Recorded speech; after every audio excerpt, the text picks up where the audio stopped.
Bon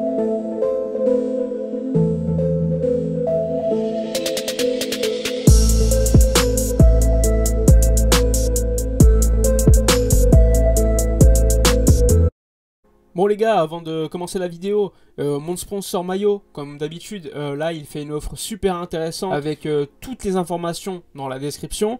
Comme je vous l'ai suffisamment dit, franchement moi tous les maillots que j'ai reçus, je les trouve super top. Il y a des maillots old school, il y a des maillots nouvelle génération, il y a des survêtements, il y a plein d'autres choses, des casquettes, tout ce que vous voulez. Il y a une réduction quand même de plus de 45%, donc franchement profitez-en. Je vous mets toutes les informations dans la description, la livraison est gratuite. Il y a des codes promo, il y a tellement de choses, franchement faites-vous plaisir. Et au pire si vous avez des problèmes, n'oubliez pas, moi je suis disponible sur Instagram dans l'espace message privé. On peut régler le problème, moi je suis en contact constant avec eux. Pour l'instant je connais personne qui a eu des soucis avec eux, donc franchement faites-vous plaisir. Moi j'ai eu des maillots de Maradona, j'ai eu des maillots de Manchester United, Arsenal, du Barça, du Maroc parce que je suis marocain, je voulais en profiter, de la France avec Zidane. Franchement, tellement de choses, donc faites-vous plaisir. Bien dans la description, on débute la vidéo maintenant. Alors les amis, match capital en Liga pour le FC Barcelone demain à 16h15 entre le FC Barcelone et Villarreal. Villarreal qui est aujourd'hui 6ème de Liga, tandis que le Barça, au moment où je vous sors la vidéo, est encore 3ème avec 5 points de retard sur l'Atlético, mais en ayant un match de retard qu'on va jouer la semaine prochaine contre Grenade, et 2 points de retard sur le Real Madrid. Il ne faut pas oublier le FC Séville qui est juste derrière, mais bon, la Liga va être super intense jusqu'au bout. Et là, on va quand même jouer le Villarreal, qui est une équipe en grande forme, qui crée quand même pas mal de choses cette saison dans le jeu, avec un coach qu'on connaît plutôt bien, Unai Emery, qui a toujours fait d'une certaine manière performer ses équipes. Mais aujourd'hui, l'équipe de Villarreal, il ne faut pas oublier qu'en Europa League, elle est en demi-finale. Donc le job effectué par Unai Emery à Villarreal est quand même plutôt bon. Alors, l'équipe de Villarreal a énormément changé, l'équipe du Barça a énormément changé. Depuis le premier affrontement, c'était l'un des premiers matchs de la saison pour le FC Barcelone R. Ronald Koeman. À l'époque, le Barça avait gagné 4-0, on se rappelle du doublé d'Ansu Fati. Ça avait été un grand match à l'époque. Aujourd'hui, il y a tellement de choses qui ont changé. Aujourd'hui, le FC Barcelone a récupéré un peu plus de jeu et joue différemment. On l'a vu lors du dernier match contre Getafe.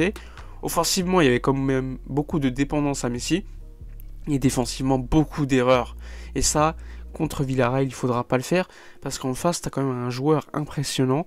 C'est Gérard Moreno, qui fait partie des meilleurs buteurs de Liga aujourd'hui. Et qui enchaîne quasiment à tous les matchs. Il est là, il marque. Et franchement, c'est sûrement le joueur qu'il faudra faire le plus attention dans cette équipe de Villarreal. Villarreal, c'est pas que Gérard Moreno. Il y a d'autres joueurs qui ont énormément de talent. Faut pas oublier que Pau Torres, le défenseur de Villarreal, international espagnol, eh bien, il y a pas mal de clubs internationaux qui sont intéressés pour le signer. Et il ne faut pas non plus oublier que dans cette équipe du Villarreal, tu as tellement de joueurs de football. Tu as des joueurs comme, je sais pas, vous citez par exemple Albert Moreno, Jaume Costa, Dani Parejo, Iborra, Moïse Gomez. Enfin bref, il y a beaucoup de joueurs, sans oublier l'ancien attaquant du FC Barcelone, Paco Alcácer, ou encore Carlos Bacca, qui pendant quelques temps à Séville était quand même plutôt performant. Alors aujourd'hui, Villarreal, il joue quand même dans un type de jeu qui plaît plutôt au Barça, c'est-à-dire un 4-2-3-1, c'est une espèce de double pivot avec Parejo ou Etienne Capou. Sur les côtés, tu as Chukwueze et Trigueros, même si Trigueros, on le sait, lui, il est plutôt attiré par le milieu de terrain. Et devant, lors des derniers matchs, on voyait quand même Villarreal jouer avec Alcácer et Gérard Moreno. Lors du dernier match de Liga, faut pas l'oublier, Villarreal a perdu. Il a perdu même contre Alaves. Donc ça, c'est quand même plutôt étonnant, sachant que Villarreal, ces derniers temps, est quand même plutôt performant. Au but, tu as Rulli, l'ancien gardien de Villarreal, ou encore, il me semble, de Montpellier. Donc cette équipe de Villarreal, elle n'est pas à prendre à la légère. Après, Villarreal, c'est quand même une équipe joueuse. Et les équipes joueuses, il faut le dire, le Barça les aime beaucoup. Il laisse beaucoup d'espace derrière le dos. On l'a vu notamment contre Bilbao, même si Bilbao défendait bas. À un moment donné, quand ils ont pris le premier but en Copa del Rey, eh bien ils se sont dévoilés. Là, le Barça a commencé à enchaîner à créer le jeu et à marquer beaucoup de buts. Donc cette équipe de Villarreal, elle aura quand même des absents pour ce match contre le FC Barcelone.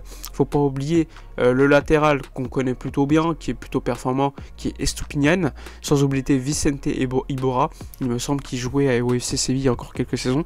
Côté Barça, alors il y a eu l'entraînement, Ousmane Dembélé s'est entraîné avec le groupe, donc normalement il devrait être présent.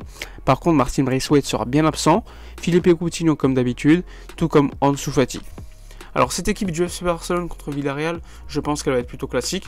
Je pense que Ronald Koeman va continuer à faire confiance à Gérard Piqué, même si Gérard Piqué, faut pas oublier qu'il est sorti à la mi-temps contre Getafe, mais selon Koeman, il y avait déjà eu un accord avant le match pour qu'il joue que 45 minutes, mais bon, c'est pas top quand même. Même si Piqué, lorsqu'il est sur le terrain ces derniers temps, est plutôt bon. Il sera accompagné à mon avis de Clément Lenglet ainsi qu'Oscar Mingueza, donc pas de changement. On sait qu'Oscar Mingueza, il est pris une grosse soufflante par Ronald Koeman, mais finalement ça s'est vite réglé. Koeman s'est d'une certaine manière excusé en conférence de presse en disant qu'il était allé un peu loin, mais tout s'est réglé juste après le match, pas de problème. Faut pas oublier que Oscar Mingueza, sans Ronald Koeman, il serait probablement encore en équipe B ou peut-être parti du club. Enfin bref, concernant la défense centrale, ça va être classique. Ensuite les pistons, moi je pense qu'il ne faut pas mettre Sergi Roberto. On l'a vu contre Getafe, Sergi Roberto, je crois qu'il ne comprend pas son rôle. Assez souvent il va au milieu de terrain alors qu'on lui demande de coller la ligne et d'être offensif. Et Serginho Dest, selon moi, est largement supérieur sur ce point-là, même si Dest a quelques défauts par rapport à Sergi Roberto, notamment sur la sortie de balle. Mais globalement, offensivement, il n'y a pas match. Sur le côté gauche, Jordi Alba. Le milieu de terrain, alors là, il y a pas mal de débats. Déjà, Busquets, je pense qu'il est indéboulonnable. On l'a vu notamment contre Getafe, qui était encore au niveau. Même si Busquets, lors des gros matchs de Ligue des Champions, je pense qu'il ne doit plus jouer titulaire. Accompagné donc, globalement, assez traditionnellement par Frenkie de Jong. Et ensuite, le milieu de terrain, j'avais quand même pas mal de doutes parce que Pedri, il enchaîne pas mal de matchs depuis le début de saison, donc ça c'était plutôt positif. Mais depuis un certain temps, on a quand même l'impression qu'il est fatigué. Moi, je connais pas les datas physiques des joueurs, mais s'il est mis sur le banc contre Villarreal, personnellement, ça me choquerait pas. Ça serait largement attendu, vu les dernières performances physiques de Pedri, qui, on le sait, lorsqu'il est à fond physiquement, le mec il te court 12 km par match, il récupère beaucoup de ballons, donc ça va être très important de l'avoir quand même à un niveau important. Et sinon, comme d'habitude, devant, on s'attend à Griezmann, Lionel Messi, assez classiquement, sachant que Dembélé a quelques gênes, il sera présent, mais il ne sera pas titulaire. Après, avoir Dembélé dans un type de match comme ça, c'est super intéressant, parce qu'il va prendre la profondeur. On sait que Villarreal va probablement pas rester super bas dans leur camp. Je pense qu'ils vont défendre en bloc, mais un bloc médian, comme on l'avait vu notamment contre Getafe en début de match. Et ça pourrait donner énormément d'opportunités à des joueurs qui prennent la profondeur, comme Ousmane Dembélé. Mais bon, Dembélé, on ne connaît pas son état, mais ça ne m'étonnerait pas qu'il joue contre Villarreal pour, d'une certaine manière, apporter quelque chose de différent dans cet effectif du FC Barcelone. Alors, pour en revenir à ce qui s'est déroulé au niveau de l'actualité ces derniers jours, côté Barça, on l'a appris, Eric Garcia, il y a les négociations avec son agent qui avancent d'une manière positive.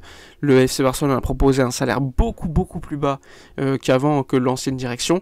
Et normalement, il devrait bien signer libre cet été, avec quand même beaucoup de négociations qui ont revu son salaire à la baisse. Pas de prime à la signature, alors qu'avant il y en avait une. Et ça, c'est plutôt positif. Il y a également des rumeurs entre le Barça et Kun Agüero et Memphis Depay. Pour l'instant, le club réfléchit, parce qu'il y a des bonnes négociations, ça se déroule bien, ça discute bien, mais là il va falloir faire un choix entre Agüero ou Depay, ou peut-être les deux. Moi je sais pas ce que je ferai en tout cas. Ça dépend également si on signe un top numéro 9 super jeune. Je pense à des cracks comme Erling Haaland ou Lukaku, même si ça va être compliqué financièrement. Faut pas oublier qu'il y a la Super League derrière, même si la Super League c'est un projet qui est arrêté, qui est suspendu, il y a quand même pas mal de clubs qui attendaient les finances de cette Super League et qui ont tendance à vouloir garder la Super League mais modifier les conditions d'accès avec beaucoup plus de mérite. Donc ça, il faudra suivre cette histoire, elle n'est pas terminée.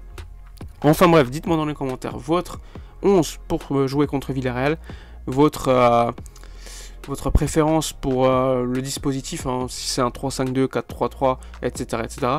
N'oubliez pas de liker, commenter, partager. Moi je vous dis à la prochaine et d'ici là, comme d'habitude, portez-vous bien.